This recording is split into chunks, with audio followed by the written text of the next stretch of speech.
On va reprendre en espérant que vous ayez tous et toutes pu déjeuner avec la présentation donc d'un escape game que nous avons conçu maison au sein de l'équipe du réseau Virage. À la suite, pendant et à la suite d'une action que l'administration pénitentiaire nous avait demandé justement sur les théories du complot.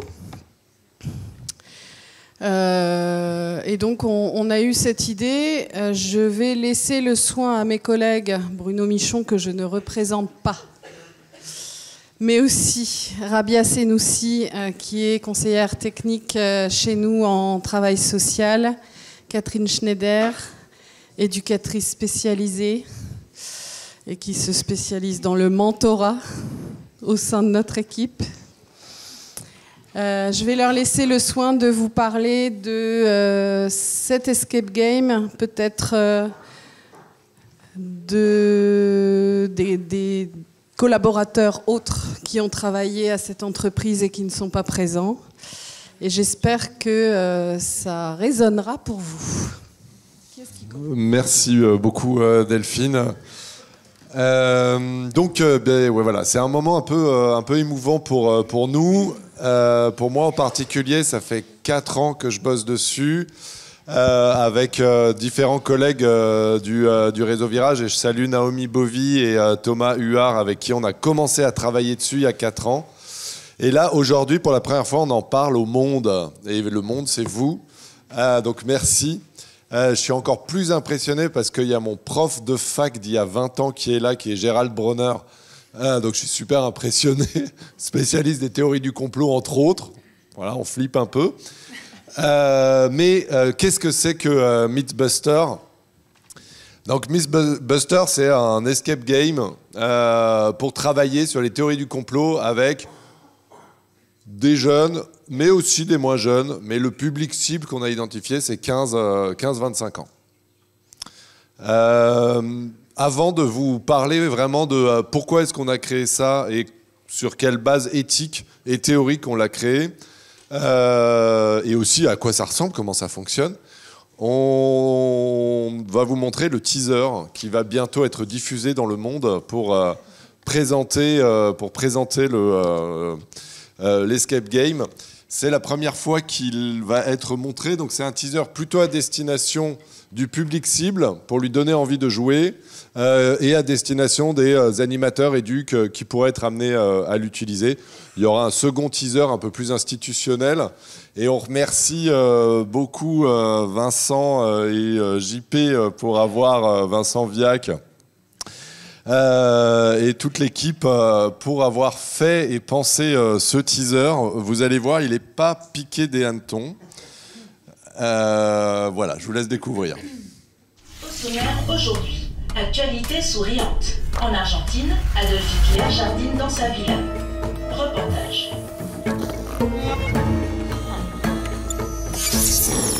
Ils l'ont dit, arrêtez!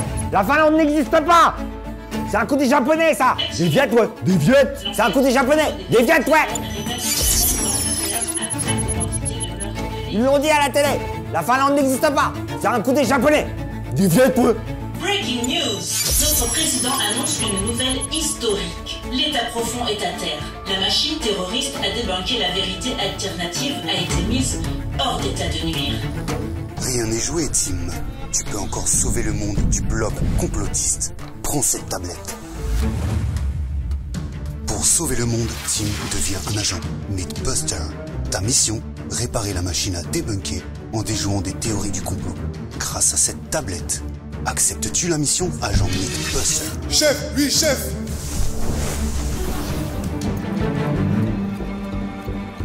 Hé, vous êtes qui, vous? Tu cours à ta perte en courant aussi vite. La Terre est plate, tout le monde le sait. Si tu continues comme ça, tu vas tomber dans le vide ou finir bloqué par le mur de glace. L'horizon, c'est une droite ou une courbe? Et Galilée Ah, jamais existé. Les photos des astronautes. Faut te choper. Regarde ça, mec.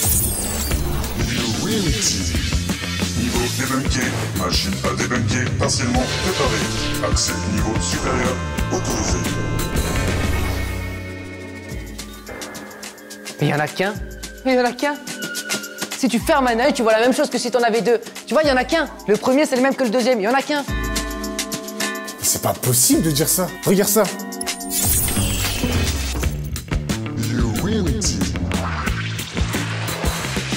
Même les héros ont besoin d'aller aux toilettes. Accès toilettes autorisé, team. J'ai envie de pisser.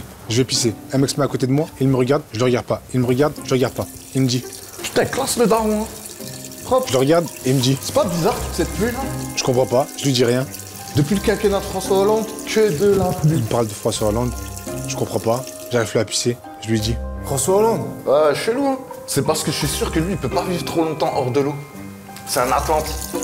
C'est les Atlantes qui dirigent le monde, hein. C'est eux qui sont au pouvoir. Et lui, c'en est un, c'est sûr. Je crois que le réchauffement climatique et la montée des eaux, tout ça, tu crois que c'est un hasard? Il sourit, je suis ravi, je vais le flasher.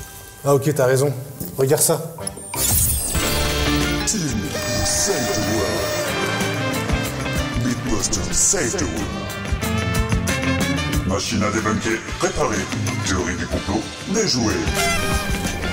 Si toi aussi tu veux rejoindre l'équipe Mythbuster et épater tes copains complotistes, connecte-toi et joue à l'escape game Mythbuster.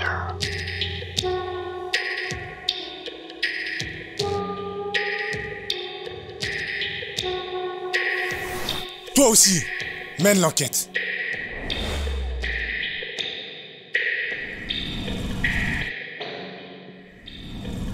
Merci.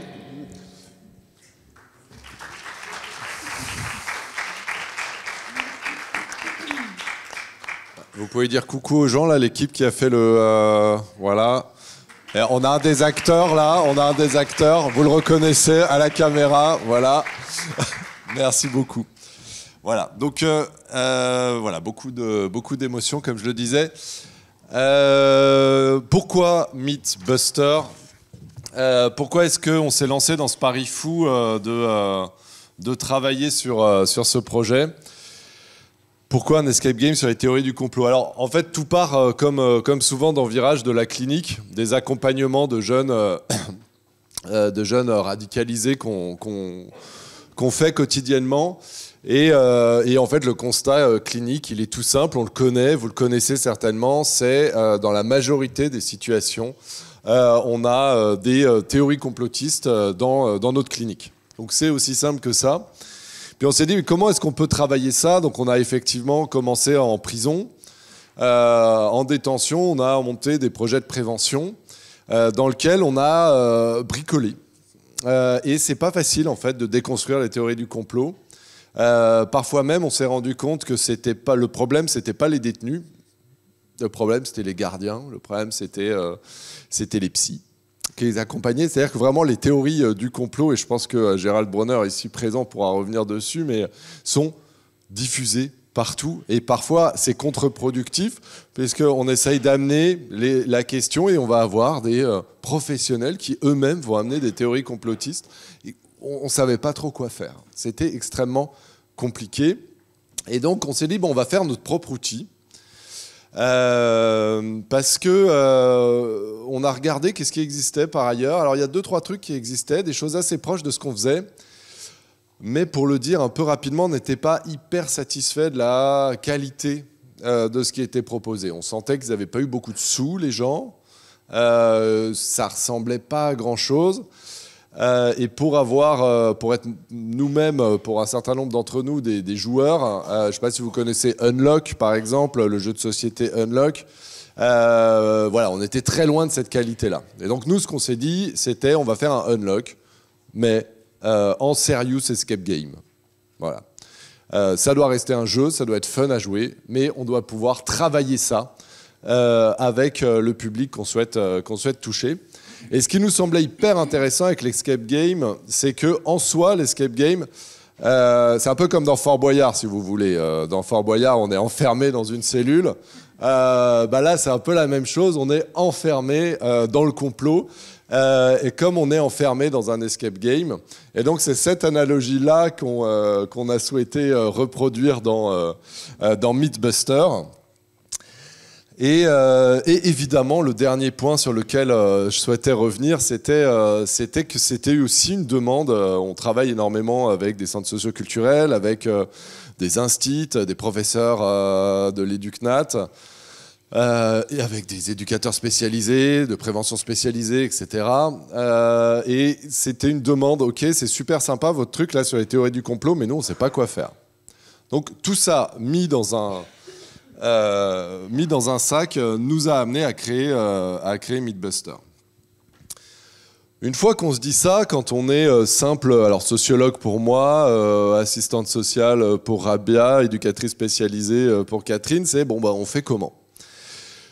La première chose qu'on a fait, c'est qu'on s'est adjoint les compétences d'une entreprise qui s'appelle Abilbil, et qui nous a aidé à développer l'escape game. Ce qui fait que on est super satisfait du résultat.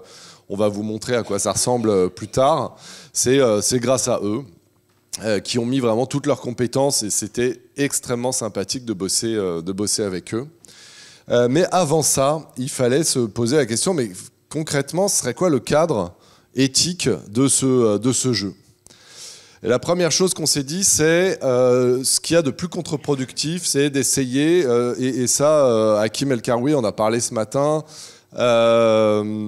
mais Benjamin aussi, pareil, ne pas décrédibiliser le public. Ça ne sert à rien de lui dire « mais tu penses de la merde ». C'est complètement contre-productif parce que, en fait, les théories du complot proposent quelque chose qu'on a du mal, nous, à proposer, c'est ce nous enveloppant, rassurant. C'est la première chose. Donc ça ne sert à rien de les décrédibiliser parce qu'on se sent bien dans ce nous-là. La deuxième chose, c'est que c'est un acte politique, souvent, ou alors proto-politique, dans lequel on va signifier un engagement, on va signifier un désaccord, et c'est quelque chose quand même qui est important, sur lequel on peut se reposer, ce désir d'engagement. Ça serait dommage de tout décrédibiliser d'un coup. Mais donc, notre objectif, c'est un espèce d'engagement pro-social. Benjamin Min, ce matin, avait déjà parlé de ça. Donc, d'essayer de changer, transformer les cibles de ces théories du complot par le jeu et par la discussion qui suit le jeu. En disant ça, en même temps, on a parfaitement conscience qu'il faut qu'on reste extrêmement humble. C'est pas en jouant 2 heures à un jeu qu'on va changer la vie des jeunes, qu'on va changer leur rapport aux théories du complot. Mais c'est un premier outil qui va nous permettre de déclencher la conversation, d'amener aussi une pluralité de regards, parce qu'il y a rarement 6 complotistes autour de la table, d'amener la discussion. Et c'était vraiment notre objectif. Alors, on a quand même pensé le jeu aussi d'un point de vue théorique. Alors, je vais pas trop... c'est comme Benjamin Min ce matin, on va pas prendre trop de temps là-dessus, mais quand même... sur quoi on s'est appuyé? Alors, on a beaucoup lu. Et la première chose, c'est ce constat qu'on fait tous, qu'on connaît tous par cœur, tous les sociologues, les psychologues le rappellent sans cesse. Le monde est de plus en plus complexe et l'énorme avantage d'une théorie complotiste, c'est qu'elle va proposer une simplification de cette complexité. Le deuxième point extrêmement classique mais important à rappeler, c'est que les grands mythes collectifs qui structuraient notre vivre ensemble, notre société pendant des siècles ne structurent plus notre société, que ce soit le syndicalisme, le communisme ou d'autres mythes collectifs. La République, on peut s'interroger, ne structure plus la société qui se morcelle. Voilà, deuxième point. Le troisième point, c'est tout simplement que notre cerveau adore ça et voilà, je pense que Gérald Bronner reviendra là-dessus, donc je ne vais pas exactement insister, mais les théories du complot vont s'appuyer sur des biais qui fonctionnent, des biais cognitifs, qui fait que en fait, c'est tout à fait confortable pour notre cerveau de se plonger dans une théorie complotiste parce qu'en fait, c'est beaucoup plus simple pour lui, notre cerveau, d'être complotiste que de ne pas l'être. Je le fais de manière un petit peu rapide, mais c'est l'idée. C'est aussi pour ça que les théories du complot sont aussi diffusées. Et le dernier point sur lequel, évidemment, on s'est un petit peu interrogé avec l'équipe, c'est que, en fait, il y a aussi des vrais complots. Pour remonter dans les années 70, on peut penser au Watergate, pour aller du côté des États-Unis. Mais en France, on peut penser à Clearstream, on peut penser à plein... Voilà, ça existe, les complots.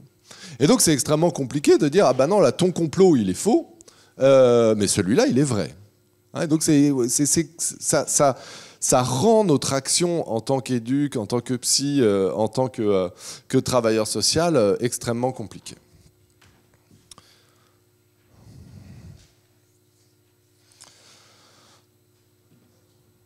L'autre aspect qui nous a posé question, c'est jusqu'à où on va. Est-ce qu'on s'intéresse juste aux théories du complot ou est-ce qu'on essaye de brasser un peu plus large? Parce qu'on le sait et on connaît, l'élection de Donald Trump nous le rappelle sans cesse, les théories du complot s'inscrivent dans un univers extrêmement vaste de rumeurs, de propagande, de hoax, de trolls, de fake news.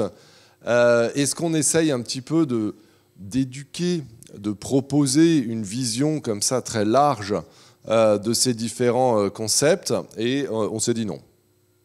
On va prendre les théories du complot, c'est déjà largement assez compliqué, on va insister là-dessus, et on va proposer par contre à l'animateur, dans le livret de l'animateur, un livret pédagogique qui lui permettra de reprendre peut-être d'autres choses si les jeunes avec qui il joue le souhaitent. Bon, grosso modo, une théorie du complot, c'est quoi? Voilà, la littérature scientifique s'accorde autour de 4 grands points. On pourrait les discuter, c'est toujours très compliqué de trouver un consensus, mais grosso modo, l'idée, on parle de théorie du complot à partir du moment où un événement particulier est expliqué par l'action d'un groupe de personnes qui agissent en secret.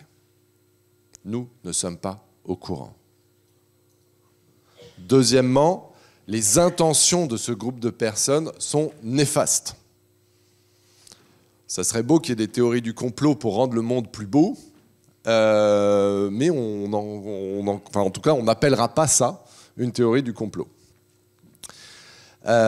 Troisièmement, l'explication officielle, ce qu'on nous dit, ce que les médias nous disent, c'est que l'explication de cet événement ne mentionne pas l'action néfaste de ce groupe secret, vu qu'il est secret.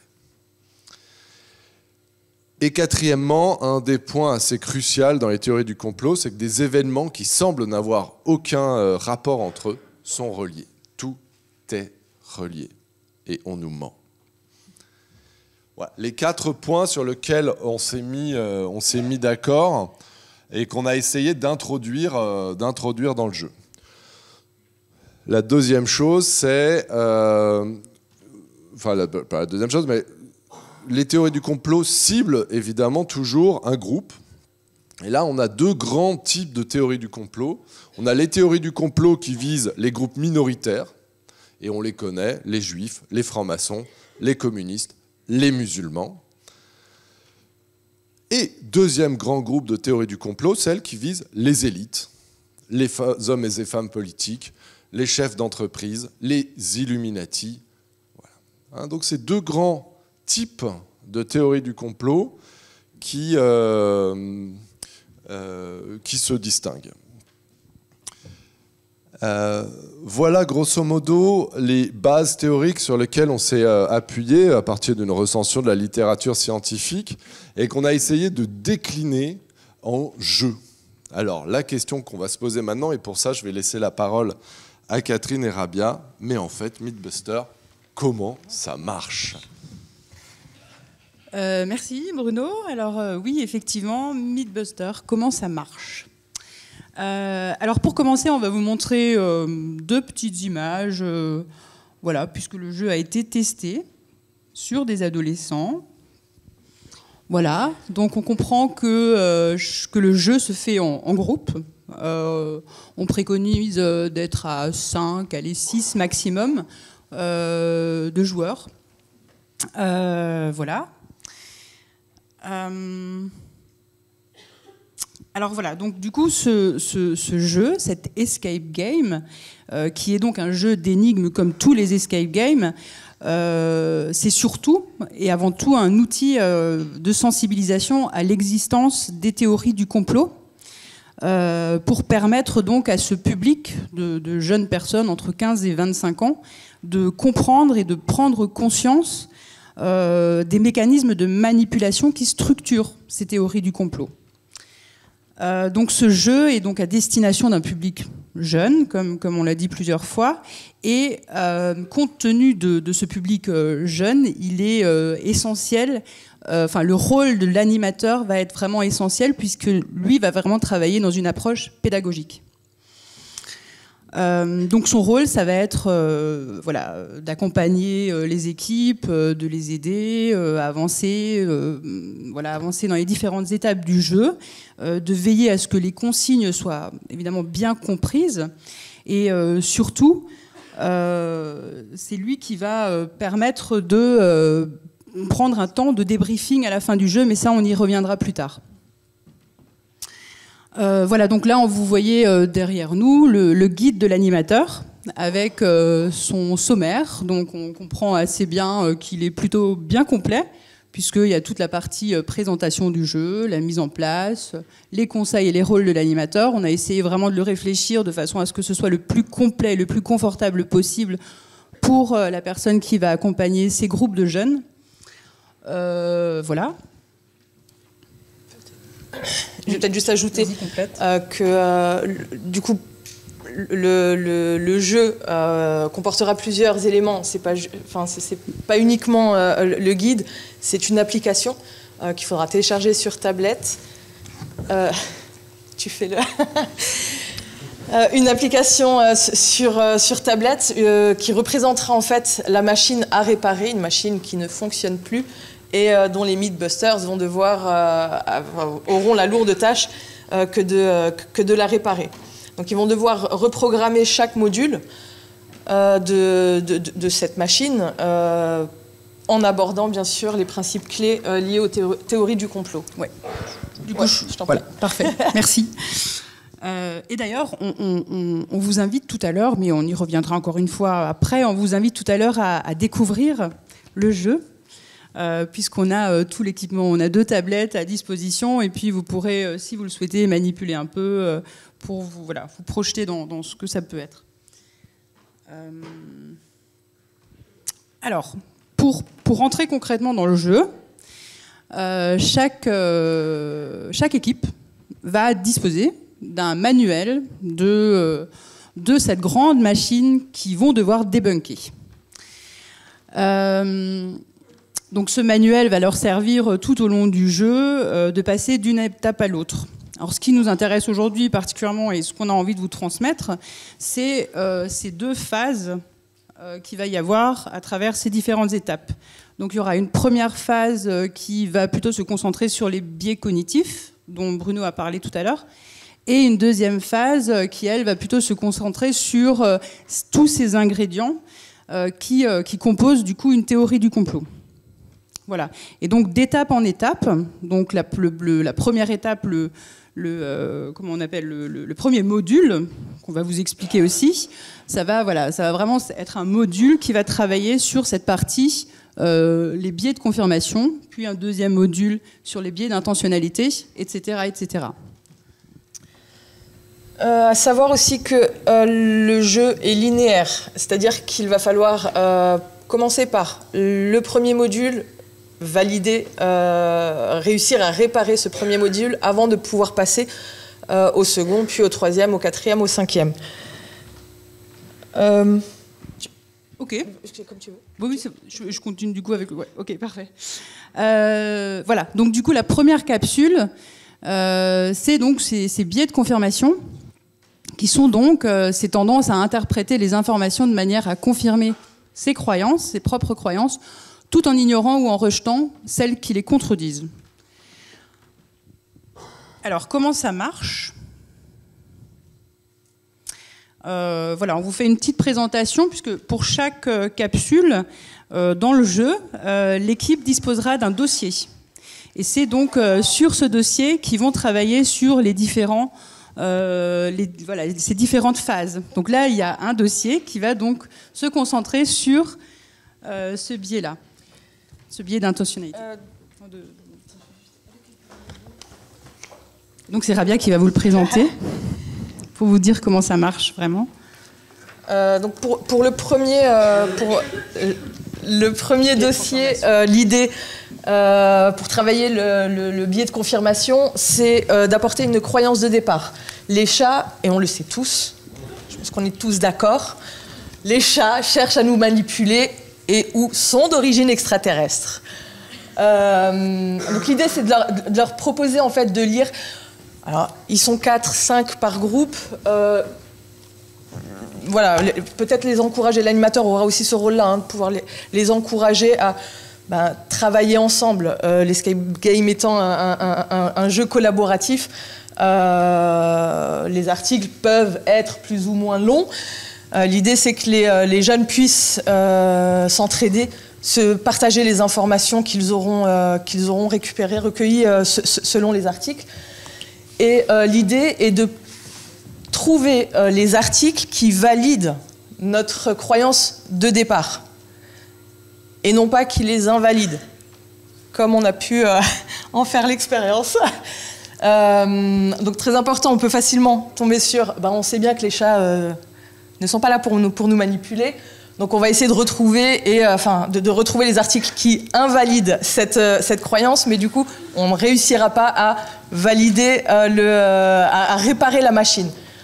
Donc, chaque article présente un petit logo qui permettra... Je vais peut-être revenir sur une slide qui... Je ne sais pas comment je vais... La première machine, alors on n'en voit qu'une partie, mais comme dit à la pause, vous aurez des tablettes pour ceux qui veulent tester. Vous avez la machine à gauche, avec chaque logo qui reprend les logos sur les articles. L'idée, quand l'article confirme la croyance de départ, est d'actionner l'interrupteur sur on, quand au contraire ça l'invalide, on l'enclenche sur off. Je reviens. Et une fois que les bons articles ont été sélectionnés et que la machine est réparée, ça débloque l'étape d'après, le deuxième module, la deuxième capsule. Oui, c'est ça. Et donc la capsule suivante, c'est... donc là, on a vu les biais de confirmation. La capsule suivante, c'est les biais d'intentionnalité, qui sont donc les tendances à attribuer des motivations volontaires, souvent malveillantes, aux actions ou aux événements, même lorsque ces intentions ne sont pas présentes. Alors, je n'ai pas parlé des objectifs, mais voilà. Par exemple, là, pour ce biais d'intentionnalité, à travers du coup ce jeu et à travers cette étape-là précisément, l'objectif va être d'identifier donc cette pensée manipulée par le biais d'intentionnalité à travers des exemples donc qui seront du coup dans le jeu pour comprendre le fonctionnement des biais d'intentionnalité. Pour accompagner à la réparation de cette machine-là, de ce module-là, donc on met à disposition un dossier avec différents exemples pour comprendre le biais d'intentionnalité. Non, t'embête pas. C'est bon, Bruno, merci. Pour quelques exemples, peut-être parlants pour les jeunes, dans son dernier clip, Beyoncé fait un triangle avec ses doigts. Donc, est-ce que on est sur une pensée manipulée par le biais d'intentionnalité ou est-ce qu'on est sur une pensée raisonnée, en sachant que la pensée manipulée, ce serait qu'elle fait un signe pour transmettre un message caché. La pensée raisonnée, c'est que c'est juste un signe qu'elle a fait comme ça pour coller à son image. On propose différents exemples qui permettront en fait aux jeunes en groupe, aux participants, de pouvoir discuter, se rendre compte en fait que souvent, quand un prof, par exemple, nous rend une copie avec une mauvaise note, c'est pas parce qu'il a une dent contre nous qu'il nous en veut, etc. C'est peut-être qu'on n'a pas compris la consigne et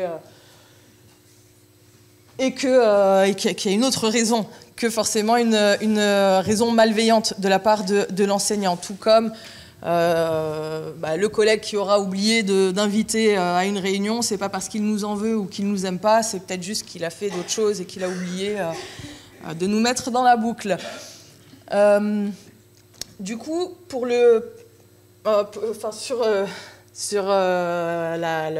dans le jeu, le module qui correspond au biais d'intentionnalité va proposer une affirmation et aux participants de repérer la pensée qui est manipulée et non pas la pensée raisonnée. Il doit retrouver la pensée qui serait manipulée par le biais d'intentionnalité. Je ne vous donne pas les exemples là, on aura l'occasion peut-être à la pause de refaire. Oui, on avance. Parfait. Et donc, voilà, après avoir passé ces deux étapes-là, on aura vu la première phase et on passera à la phase 2, la phase suivante. Peut-être que je rajoute juste que en fait, là, on ne voit pas le jeu, c'est-à-dire qu'une fois qu'on a trouvé c'est laquelle qui est manipulée, il y a tout un jeu où là, on est vraiment sur du ludique.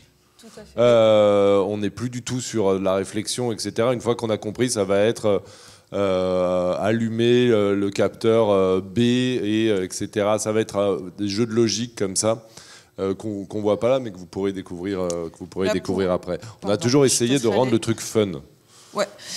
Là, en l'occurrence, il s'agit de tourner des molettes en fonction des réponses qu'on obtient. Ouais, j'ai pas d'image là sous la main, mais on le verra sur la tablette après. Oui. Et du coup... Voilà. Et donc là, on arrive à la phase 2, qui est donc la capsule 3, et qui va plutôt aborder les questions autour des autorités légitimatrices. Donc les autorités légitimatrices qui sont donc les tendances à accorder une crédibilité, parfois disproportionnée, même souvent disproportionnée, voire toujours disproportionnée, aux figures perçues comme des autorités. Donc scientifiques, des experts, des médias, des sportifs, enfin voilà. Même si ces experts n'apportent aucune preuve concrète et ne sont pas légitimes dans le domaine abordé. Et donc là, l'objectif, c'est développer la réflexion et le sens critique en vérifiant les CV des 4 personnages, en fait il y a 3 personnages, pardon, il y a une erreur, il y a 3 personnages, des 3 personnages qui vont être présentés.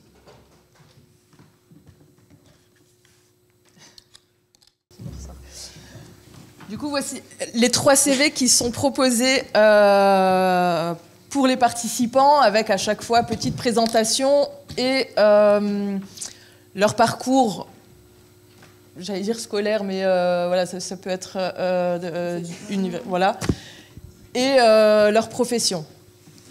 Et sur la tablette, ce qu'on verra, c'est une affirmation de la part de chacun des profils, et l'idée sera j'allais dire de décider, non, mais de pouvoir dire s'ils sont légitimes ou non à tenir de tels propos. Donc en fonction des études et des reconnaissances qu'ils vont avoir, etc. Donc par exemple, une affirmation, j'essaye d'en trouver une. Alors on a Emma qui annonce que les astronautes peuvent voter depuis l'espace. En période électorale, les astronautes américains ont la possibilité de voter par mail crypté depuis l'espace. Est-ce que Emma est légitime ou pas à annoncer, voilà, Emma Delacroix, qui est correspondante aux États-Unis pour le journal Le Monde, est-ce qu'elle est légitime ou illégitime à annoncer ce type d'information? L'idée pour les participants, c'est à l'aide d'un tableau qu'ils retrouvent dans le manuel, de pouvoir coder en fait chaque CV en fonction de leur légitimité et des parcours que chacun a eu. Donc une fois que c'est réussi, une fois que c'est validé, on peut passer à l'étape d'après. Mais ce qui amène parfois pas mal de débats entre les jeunes, ça on a pu le voir lors de nos tests auprès d'ados, sur la légitimité ou non de certains à tenir certains discours. Voilà. Il est youtubeur, il est légitime. Toujours. À partir du moment où il est sur YouTube, c'est que c'est un expert. Et donc là, on arrive à l'avant-dernière étape, qui est du coup la capsule numéro 4, qui porte sur la téléologie, qui est donc la tendance à croire que le hasard n'existe pas et que tout événement ou situation a un but caché, même lorsque les faits ne sont que des coïncidences. Il n'y a pas de hasard, quoi. Observer et comprendre. Alors, les objectifs sont observer et comprendre comment on peut arriver à créer des liens entre différentes situations jusqu'à aboutir à une théorie farfelue qui n'a aucun sens en réalité, issue de ces connexions et qui illustre ainsi ce qui se passe si on part du principe que le hasard n'existe pas. Alors très rapidement, on va vous expliquer comment le jeu se présente. Okay, merci. L'idée est de faire des liens entre les différents articles. Donc, on leur propose dans les dossiers 9 articles différents qui ne sont pas forcément liés, mais il va leur être demandé de pouvoir les relier entre eux selon qu'ils ont un détail en commun, des participants ou des personnages en commun, des dates en commun, pour les faire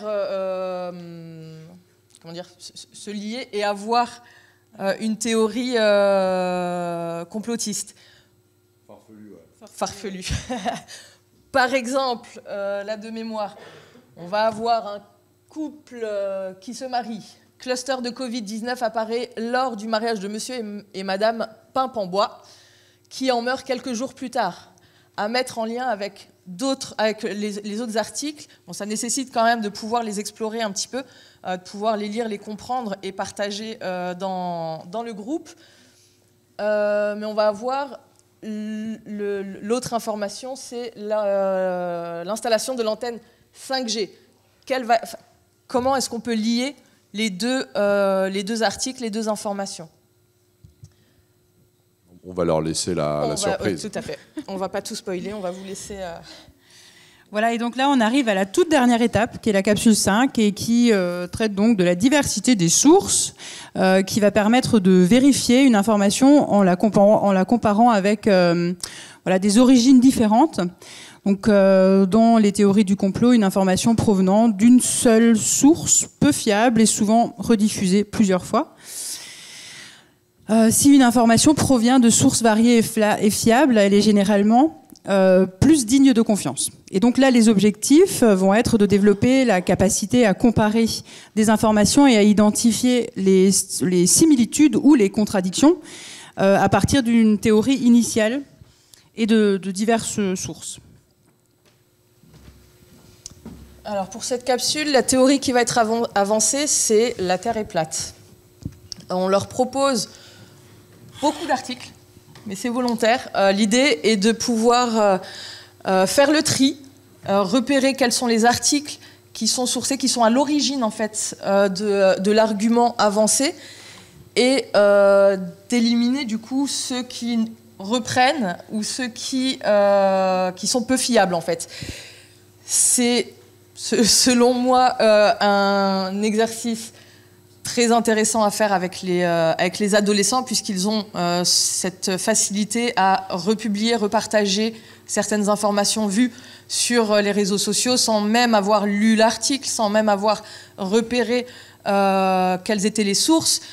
Et pour citer un exemple qui date peut-être un petit peu maintenant, mais en 2020, lors du confinement Covid, on a quand même eu beaucoup de publications qui prônaient l'utilisation de l'eau de Javel à boire pour éviter de se contaminer. Il y a eu quand même énormément d'intoxications liées...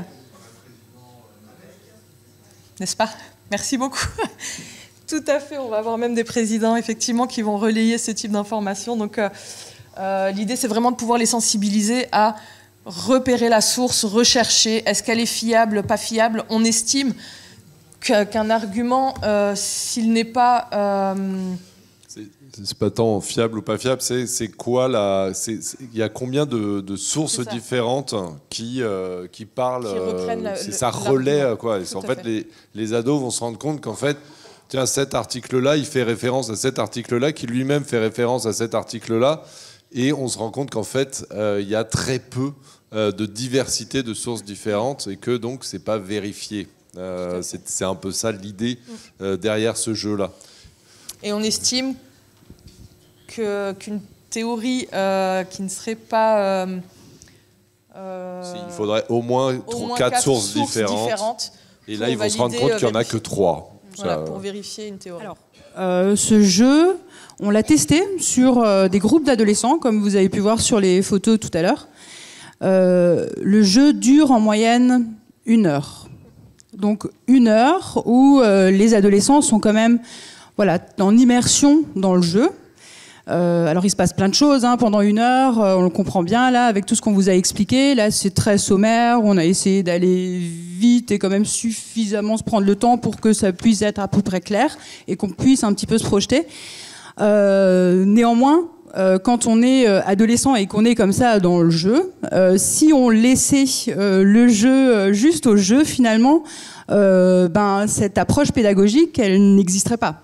Et donc là, ce qui est essentiel, capital, très important, c'est effectivement de prendre ce temps de débriefing à la fin. Et là, c'est vraiment le rôle de l'animateur que de se prendre ce temps de discussion et de revenir sur les différentes étapes pour questionner, qu'est-ce qui s'est passé, qu'est-ce que vous en avez compris, est-ce que vous avez compris le sens, comment ça fonctionne. C'est ça vraiment le but, l'objectif de cet escape game.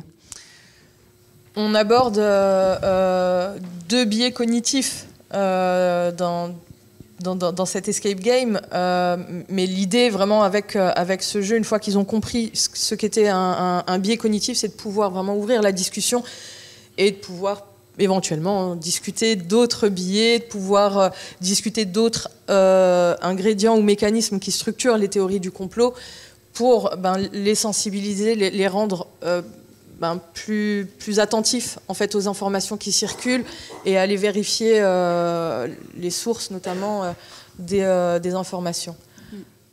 Et donc pour cette dernière partie, on a élaboré, on a réfléchi. Ça a été un travail long, mais un livret pédagogique qui accompagne justement cet animateur à se prendre ce temps de discussion autour de cet escape game, de cet outil en fait pédagogique. Voilà. Et donc maintenant, à vous de jouer. Merci beaucoup. Alors, merci beaucoup. On n'a pas été financé sur ce projet-là, on a auto-financé le projet, on va donc devoir vendre. Donc en fait, ce que vous avez entendu là, c'est une pub d'1 heure. On va la vendre à partir du 6 janvier, on est dans la version 0.9. Elle est presque prête, mais vous pouvez précommander dès aujourd'hui. On vous a mis un QR code parce qu'on est quand même des communicants hors pair. Donc disponible à partir du 6 janvier. Le prix de mise en vente, il n'est pas encore complètement définitif, mais ça sera 50 €. Et on va vendre dans 1 mois plus tard, donc en février, une version déjà imprimée. Parce que là, la version que vous achetez pour 50 €, c'est vous avez l'appli, un code d'accès pour activer l'appli et un fichier PDF à imprimer chez vous. Vous allez mais on s'est dit que peut-être que certains souhaiteraient la version Deluxe, déjà pré-imprimée. Ça coûtera un peu plus cher, mais on pourra vous l'envoyer. Voilà. C'est grosso modo, je crois, tout ce qu'il fallait savoir. Scannez-moi. On l'a testé sur nos propres ados en tant que parents. On l'a testé sur des ados vulnérables. On l'a testé entre nous. Ça fonctionne bien, c'est sympa, on passe 1 heure plutôt sympa et c'est un outil, je crois, de qualité qui pourra, je l'espère, vous servir dans votre clinique ou dans votre pratique. Merci beaucoup.